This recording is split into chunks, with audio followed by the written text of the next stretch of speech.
Bonsoir à tous, merci d'être au rendez-vous pour un nouveau JT sur Monaco Info. Voici les titres de votre journal.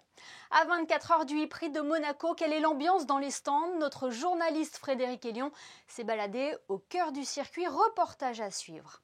Ce 4e e-prix aura une saveur particulière pour Rocket Venturi Racing et plus particulièrement pour Norman Nato. Le pilote de l'écurie monégasque retrouve le circuit de Monaco où il a déjà signé de belles performances par le passé sur d'autres monoplaces. Il sera avec nous ce soir. Un escape game pour aider les lycéens à trouver leur orientation, c'est l'idée originale mise en place par la DENJS. Coup de projecteur dans ce journal. Et puis la jeunesse sensibilisée au tri, une action vient d'être menée dans les écoles de Monaco en collaboration avec la direction de l'aménagement urbain. Nous ouvrons donc ce journal avec l'événement du week-end que vous pourrez suivre en direct samedi sur Monaco Info de midi à 13h et de 16h à 17h. Le 4e e-prix de Monaco n'est plus qu'à quelques heures de son coup d'envoi. Frédéric Elion a assisté au tout dernier préparatif dans les stands. Après 2 courses fin avril à Valence en Espagne, le petit monde de la Formule E fait étape à Monaco ce week-end pour la 7e manche du calendrier. Avant la course samedi, un gros travail de préparation est effectué sur les voitures la veille et l'avant-veille. Un élément a d'ailleurs suscité la curiosité des passants et riverains. À quoi servent ces grosses boîtes jaunes DHL livrées dans les paddocks et postées devant le garage de chaque écurie? Ce sont les box où on transporte tout l'équipement, y compris les voitures. Donc tout ce qu'il y a qui va aller d'une course à l'autre et qui va être aujourd'hui ce que vous voyez dans le garage, tout tient dans ces box-là. Donc on a 4 car box, ce sont les caisses voitures, 2 où on a les voitures de course, une où on a un châssis spare en cas de crash, une où on a un peu d'équipement. Et ensuite on a 2 plus grosses box qu'on appelle nous des Q6. C'est ce qui va permettre de transporter vraiment l'équipement, le pit stand d'ingé que vous voyez par exemple au milieu, les tables d'ingénieurs et tous les caisses outils, les chargeurs, les chillers, ce qui va permettre de refroidir la batterie, vraiment tout l'équipement. À l'intérieur, est-ce que la voiture est en kit ou elle reste montée et on démonte un petit peu certains aspects de la carrosserie? Oui, tout à fait. Elle rentre en entier en roulant, mais on est obligé de démonter la face avant, donc les ailerons comme vous pouvez voir derrière moi, et le crash box arrière, mais tout le reste rentre. On enlève juste le capot qu'on va mettre dans l'autre sens, en fait, ça va venir s'imbriquer, mais la voiture est entière. Les teams n'ont pas accès à ces box. Entre les courses, il n'est pas possible de toucher aux voitures. Par souci d'équité, elles sont livrées au même moment à toutes les écuries. L'ouverture des boîtes a eu lieu jeudi matin à 8h, puis après une période d'installation, les mécanos débutent le travail sur les monoplaces dès l'après-midi. On fait tout ce qui est maintenance, puisque comme on n'y a pas accès entre les courses, on a tout ce qui est maintenance frein, radiateur, powertrain, enfin voilà, tout ce qui est vraiment la maintenance. Et à partir du vendredi, on va faire les setups le matin. Donc là, ils ont dallé la voiture. Ils ont fait une première configuration qu'on teste normalement au shakedown, sauf à Monaco puisqu'on n'a pas de shakedown, donc on testera demain matin. On va passer les vérifications techniques cet après-midi. Donc ça, c'est pareil pour toutes les courses, c'est toujours le vendredi. Et normalement, on est prêt pour le shakedown. La voiture sera prête ce soir, finie, prête pour rouler. Et à partir de demain, on commence à rouler, oui. Eduardo Mortara et Norman Nato effectueront leur premier tour de piste samedi matin dès 8h à l'occasion des essais libres qui durent 45 minutes. Une autre séance d'une demi-heure est prévue à 10h15 avant le début des qualifications à midi. Et ce e-prix se déroulera en présence de 6500 spectateurs, comme pour le Grand Prix historique. L'occasion de découvrir les monoplaces électriques sur le circuit de Formule 1. Ils étaient d'ailleurs nombreux ce matin à la billetterie, comme a pu le constater Sandrine Nair, qui est allée à votre rencontre. Je suis arrivée vers 8h15 et il y avait 6 personnes devant moi, donc c'était bien. Je pensais trouver déjà la file, mais en fait non, c'était une ouverture à 9h et voilà, c'est très bien d'avoir cette possibilité. Cette année c'est exceptionnel. On en profite et merci pour la principauté de nous favoriser et on a fait la queue pour ça ce matin, ça tenait vraiment à cœur. Il fallait venir tôt pour avoir les places parce qu'il y a beaucoup de monde. C'est un honneur que le prince nous fait de les avoir gratuits cette année, que c'est pas toujours gratuit, mais on est très contents. Je suis passionné et je voulais ces places. Par rapport à la conjoncture actuelle, que Monaco continue à pouvoir donner des places aux gens, aux résidents, aux monégasques et tout, c'est toujours agréable, il faut toujours prendre le positif. Satisfaction globale donc du public qui pourra assister à cette édition 2021 du e-prix de Monaco. Un événement que l'écurie monégasque Rocket Venturi Racing n'aurait manqué pour rien au monde. Il faut dire que le team joue à domicile aux côtés d'Eduardo Mortara. Norman Nato vit sa première saison au volant d'une monoplace électrique. Il est avec nous ce soir. Bonsoir Norman. Bonsoir. Qu'est-ce que cela représente pour vous de vous retrouver sur le circuit de Monaco ? C'est vraiment super d'être de retour à Monaco. Ma dernière fois, c'était en Formule 2 il y a 4 ans. C'est un circuit qui m'a réussi par le passé. J'avais couru ici en karting pour la Monaco Kart Cup que j'avais gagné pour la dernière année de la Monaco Kart Cup. J'ai été vainqueur en Formule 1 3,5 litres et puis terminé second en Formule 2. Donc c'est vraiment un plaisir de revenir à Monaco. Et dans quel état d'esprit êtes-vous quelques heures avant le début de la course, Norman ? Pour l'instant, on en est plus. Aujourd'hui, c'est journée préparation, beaucoup de médias. Et nous, c'est vraiment une course à domicile. Donc pour l'équipe, c'est super. On est vraiment sollicité. Même pour moi, c'est pratiquement une course à domicile. Je suis originaire de Cannes, donc j'ai la plupart de ma famille et de mes amis qui sont aux alentours. Donc c'est vraiment super. Oui, il y a vraiment ce désir de faire quelque chose ici, comme dans le passé, il y a 2 ans, avec Felipe Massa. Oui, c'est sûr, Monaco, dans tous les cas, que ce soit pour nous, encore plus pour nous, parce que c'est une course à domicile, mais pour tout pilote ou pour tout team, Monaco, ça reste une course vraiment qui est particulière dans l'année et que tu as envie de bien performer. Donc c'est sûr que pour nous, ce serait vraiment le summum de faire un podium et pourquoi pas aller la gagner. Et devant du public, 6500 personnes dans les tribunes, c'est un aspect important pour vous ? C'est un aspect super important, sincèrement. C'est avec la période difficile qu'on connaît tous, revoir du monde, aussi l'attention des spectateurs, même des commissaires à Monaco. C'est des gens qui m'ont aussi suivi dans le passé et qui m'ont vu un petit peu évoluer. Donc c'est vraiment top. Je suis vraiment content de revoir un petit peu les gradins, même si c'est assez limité. Mais déjà, sincèrement, le peu qu'il y a, on prend et c'est vraiment super. Oui, et plus globalement, Norman, c'est un championnat palpitant et surprenant. Vous avez pu le constater à vos frais, malheureusement, mais c'est votre première saison en tant que pilote titulaire avec Venturi. Oui, c'est ça. Dans mon cas, c'est une première année en Formule I, donc ça va être un rookie, on appelle ça un rookie. Dans mon cas, c'est quelque chose qui est très compliqué. J'ai eu très peu de journées d'entraînement avant d'attaquer la saison, et tu roules contre des pilotes beaucoup plus expérimentés que moi, avec une voiture qui est très différente, une voiture électrique que ce que j'ai pu connaître dans le passé, donc il y a un temps d'adaptation, mais on a vu que les 2 dernières courses on était capable de jouer des podiums et pratiquement à la dernière course de la gagner, donc il faut continuer sur cette lancée-là dès ce week-end. Quels sont les aspects justement à prendre en compte au volant d'une monoplace électrique ? En fait, vraiment, c'est le freinage qui change énormément. Alors, il y a le poids de la voiture aussi qui est assez lourd, mais le freinage, quand on touche la pédale de frein, on a une sensation qui est complètement différente d'une voiture thermique jusqu'auquel j'ai eu l'habitude. Et c'est vraiment cet aspect-là. Et puis après, en course, c'est vraiment de gérer son énergie, parce que on a vite fait se retrouver dans une situation où si on a trop brûlé d'énergie en début de course, on va être obligé d'en sauver à un moment. Et si les autres ont fait un meilleur job là-dessus, tu n'as vraiment aucune chance, tu es obligé de ralentir pour sauver ton énergie. Donc c'est vraiment un aspect vraiment management qu'on a à faire en tant que pilote dans la voiture, et on est sans cesse en contact à la radio avec l'équipe pour qu'ils nous aident sur cet aspect-là. Alors Norman, on le précise, on va pouvoir venir vous supporter en tribune, mais aussi on peut vous supporter sur Internet avec le Fan Boost, c'est ça ? Exactement. Alors le Fan Boost, vous pouvez voter en ligne, et ce serait une grande aide pour nous ce week-end à domicile. Donc n'hésitez pas à nous soutenir. On va compter sur nous pour faire le meilleur possible, que ce soit dans la voiture ou même en dehors. S'il y a des sollicitations, comme j'ai dit, c'est un plaisir de revoir du monde. Donc nous on va faire au maximum, donc n'hésitez pas à nous soutenir. Et le message est passé. Merci beaucoup Norman Nato d'avoir été avec nous ce soir. Merci à vous, avec plaisir. Et restons dans le sport avec du basket. C'était il y a une semaine, jour pour jour, la Roca Team remportait son premier titre européen. Et bien la performance des Monégasques a une nouvelle fois été saluée. Après Rob Gray, sacré MVP de la finale, Zvezdan Mitrovic a été élu cette semaine entraîneur de l'année de l'Eurocup pour la saison 2020-2021. Comment a réagi Coach Z? Nous l'avons rencontré aujourd'hui après l'entraînement. I think really huge award in my career. You know, and I coach in France and in Ukraine, but in Europe, it's something special and something amazing. And I think it's not only a award for me; it's like always you say, award for my team, staff, management, organization, and everything. It's like 6 years ago, yeah.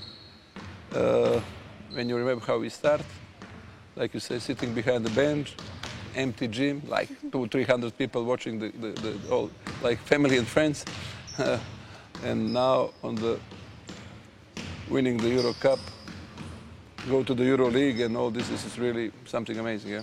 Coach Z, donc élu entraîneur de l'année de l'Eurocup, les Monégasques qui reprennent le chemin des parquets ce dimanche avec la réception de Gravelines en Jeep Elite. Nous y reviendrons plus longuement dans notre édition de demain. On rejoint Alexandra Pani pour le reste de l'actualité. Bonsoir Alexandra, on débute avec cette information pratique. Bonsoir Émilie, effectivement, notez bien que demain samedi 8 mai, les bureaux de poste seront fermés, non pas en raison du e-prix, mais puisqu'il s'agit d'un jour férié en France, date anniversaire de la fin de la Seconde Guerre mondiale en Europe. Un mot à présent sur cette visite d'une délégation sur le chantier du futur centre d'accueil pour enfants et adolescents à Beausoleil. Oui, le conseiller Didier Gamerdinger s'est rendu sur le chantier de ce qui sera un centre d'accueil de jour en pédopsychiatrie. Les établissements de ce type dans les Alpes-Maritimes sont saturés. Il a donc été décidé conjointement avec le département des affaires sociales et de la santé, la fondation L'Enval et l'agence régionale de santé PACA de créer une structure commune de 35 places dont 17 pour la partie monégasque sur la commune de Beausoleil. Les travaux ont débuté en juin 2020, le centre devrait ouvrir pour la rentrée scolaire de septembre 2022. Et puis enfin, 8 nouvelles recrues viennent d'intégrer le corps des sapeurs-pompiers de Monaco. Oui, et c'est par une cérémonie que traditionnellement ces nouvelles recrues rejoignent le corps des sapeurs-pompiers. La remise officielle de leur casque d'intervention a donc eu lieu sur la place du Campanin à Fontvieille. Les 8 jeunes recrues sont issus de la promotion commandant Raffin, du nom d'un ancien chef de corps du régiment de Paris qui a servi en principauté de 1919 à 1937. Cette remise de casque marque la fin de leur parcours de formation de 5 mois. À l'occasion de cette cérémonie, des personnels méritants qui se sont illustrés lors d'interventions récentes ont été récompensés eux aussi. Je vous rappelle la devise du corps des sapeurs-pompiers, Émilie, courage, dévouement, sacrifice. Merci Alexandra. Coup de projecteur à présent sur cette idée originale dans le cadre de la semaine de l'orientation. La direction de l'éducation nationale de la jeunesse et des sports vient de proposer au lycée technique et hôtelier de Monaco un escape game aux lycéens pour les orienter sur leurs futures études. Plus de détails dans ce reportage de Fabien Bonilla et Lionel Bernardi. Un meurtre a eu lieu ce matin au lycée technique et hôtelier de Monaco. La police a procédé à un relevé d'indices. Les élèves de première, regroupés autour de 11 tables de 6 personnes, doivent élucider cette enquête en trouvant l'heure du décès, le nom du coupable et le mobile du crime. Voici la base de cet escape game organisé dans le cadre de la semaine de l'orientation. Cet atelier de découverte de soi-même, là, c'est plus un atelier en fait, qui s'inscrit dans une réflexion individuelle et comment en fait, on s'intègre dans un effort collectif. Un atelier ludique pour un but pédagogique dans l'esprit du jeu de société Cluedo. 60 minutes de jeu, une mission, une équipe, des règles du jeu à respecter idéalement. Et pourquoi le jeu ? Eh bien pour l'apprentissage en réalité, pour apprendre à mieux se connaître, pour apprendre comment on fonctionne, si on communique bien, si on est plutôt timide, et aussi pour apprendre à s'organiser. Et tout ça est en réalité en lien avec le monde du travail. Et c'est le but du débriefing qui va suivre après le jeu, c'est de mettre des mots sur ce qui s'est passé et de leur faire comprendre qu'il n'y a pas que les études, il y a aussi le comportement dans l'entreprise. C'est un truc de plaisir. Ça change des cours, donc du coup on a l'esprit on va dire un peu plus libre. Et ouais, ça me plaît beaucoup. Il faut qu'on trouve un code à 3 chiffres. Il est où alors ce code ? Il est indiqué ici, il faut suivre le chemin de l'avion. Non, ça on l'a déjà eu, ça c'est déjà utilisé. Non, il faut le réutiliser. Réutiliser ? Regarde. Vas-y. Il faudra moins de 50 minutes, ce qui est une belle performance pour qu'un groupe soit près du but. Ils sont très près, oui. Ils sont sur la voie de la personne coupable, ils sont sur l'horaire du décès et sur le mobile. Ils vont me le dire à l'oreille. Félicitations, yes. Vous avez remporté le jeu. Yes. On a gagné là. Yes. On a gagné. Du coup, on a gagné. Ouais. Ça fait quoi là ? Eh ben ça fait chaud au cœur. Si je vous dis, on était mal partis. On voyait les autres ouvrir des mallettes, les cadenas, et nous on n'y arrivait pas. Et on est arrivé mais d'une fusée d'un coup. Magnifique, magnifique. Cet escape game a été proposé la semaine dernière aux élèves du lycée Albert Ier, cette semaine au lycée technique et hôtelier et la semaine prochaine au lycée FANB. Eux sont encore loin de devoir choisir leur orientation scolaire. Les élèves de l'école FANB viennent de recevoir une formation ludique sur le tri, un atelier réalisé en collaboration avec la direction de l'aménagement urbain et auquel a assisté Christine Datomel. Un nouveau jeu imaginé durant le premier confinement, il y a 1 an de cela, par la SMA, et qui vient d'être testé par les enfants. Un immense tapis de 3 mètres sur 5 aux couleurs vives attendait les petits écoliers âgés de 6 ans au sein du gymnase de l'établissement. La règle du jeu est simple, lancer un dé en mousse et déplacer son pion sur une case pour comprendre le tri et le recyclage. Apprendre tout en s'amusant, tel est l'objectif principal de ce jeu extrêmement ludique pour les petits. Comme on a expliqué dans la chanson, plastique, ça va dans la poubelle jaune. Aujourd'hui, on va au-delà du recyclage, c'est-à-dire qu'on va vers l'orientation de la réduction du déchet. Parce que comme vous le savez, on constate encore que malheureusement, il y a trop de déchets. Donc, on vient, si vous voulez, parler du déchet, mais en aiguillant l'enfant vers moins de déchets possibles, en leur proposant d'utiliser une gourde, d'utiliser une petite boîte pour mettre leur gâteau. Pour les petits, ça a toujours été une joie d'être avec eux parce que ce sont des éponges. L'objectif du jeu, c'est de leur apprendre à jouer, de leur apprendre à être disciplinés parce que c'est chacun son tour, il faut prendre son temps, d'apprendre le temps à leur expliquer. Et puis le message qu'on leur fait passer, c'est que en fin de journée, l'idée, c'est d'aller voir leurs parents, de retrouver leurs parents, pour leur expliquer le bon geste. Et c'est par le biais de ces enfants que nous arrivons, on va dire, à gagner ce qu'on avait envie de faire passer comme message. Travailler avec les enfants tout en s'amusant pour leur faire passer un message fort. La nature ne sait pas détruire certains déchets comme le verre, le métal ou encore le plastique. Pour récupérer les matières premières et protéger la planète, une seule solution, le tri. Alors séparons nos déchets. Faut pas mélanger tout dans la poubelle, carton et papier dans la jaune, s'il vous plaît. La sensibilisation commence donc dès le plus jeune âge. On retrouve Alexandra Pani pour un dernier point sur l'actualité. On l'évoquait dans notre édition hier. Le prince souverain a visité ce vendredi l'exposition urbaine située dans les jardins des Boulingrins. Alexandra. Effectivement, le souverain s'y est rendu en début d'après-midi. Une quarantaine de photographies sont exposées dans les jardins des Boulingrins face au casino de Monte-Carlo. Ces clichés sont issus du concours photographique lancé par la Fondation Prince Albert II de Monaco à l'occasion de son 15e anniversaire. Des moments saisissants qui nous questionnent sur la relation de l'homme face au monde animal sauvage. Vous avez jusqu'au 1er juin pour découvrir ces photos. Les élèves de l'Académie Princesse Grace passent leur examen ce samedi. Ce sont les examens finaux de cette année et vous pourrez les suivre en direct sur la plateforme BMC Stream. Pour cela, il suffit de vous créer un compte. Les examens ont lieu ce samedi à 10h. Ils sont accessibles pour les abonnés, mais également en pay-per-view au prix de 4,99 €. Nous serons également présents lors des examens et vous pourrez donc retrouver notre reportage en début de semaine prochaine. Et enfin, de nouveaux timbres seront bientôt mis en vente, Alexandra. Avis aux philatélistes, Émilie, l'Office des timbres de Monaco proposera la vente à partir du 17 juin 4 nouveaux timbres, un premier dans les teintes de jaune, mettant à la une l'exposition estivale du Grimaldi Forum consacrée à Alberto Giacometti. Un autre avec le dessin d'une vue du rocher pour le 10e anniversaire du Salon du Livre de Monaco qui se tiendra au mois de juin. Le Jumping International de Monaco fête lui aussi un anniversaire pour cette 15e édition. Un timbre reprenant la photographie d'un cheval sur la place du Palais sera lui aussi mis en vente. Et enfin, un 4e timbre à l'effigie d'un grand nom dans le monde de la philatélie, Czeslaw Slania, pour le centenaire de sa naissance. Et avant de nous quitter, un coup d'œil sur les prévisions météo. Avez-vous de bonnes nouvelles à nous annoncer? Est-ce qu'il fera beau pour le Ypres, Alexandra?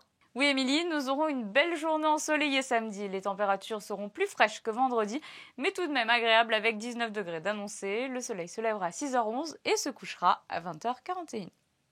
Merci Alexandra et merci à vous de nous être fidèles chaque soir sur Monaco Info. Rendez-vous demain pour une nouvelle édition où nous évoquerons notamment la journée mondiale de la Croix-Rouge avec Frédéric Platini. Et puis nous parlerons également de ce partage entre la dessinatrice de bande dessinée Oriane Lassus et les élèves de la Principauté. Avant-goût ce soir avec les photos de Michael. Allez-y, très belle soirée à tous et à demain sur Monaco Info.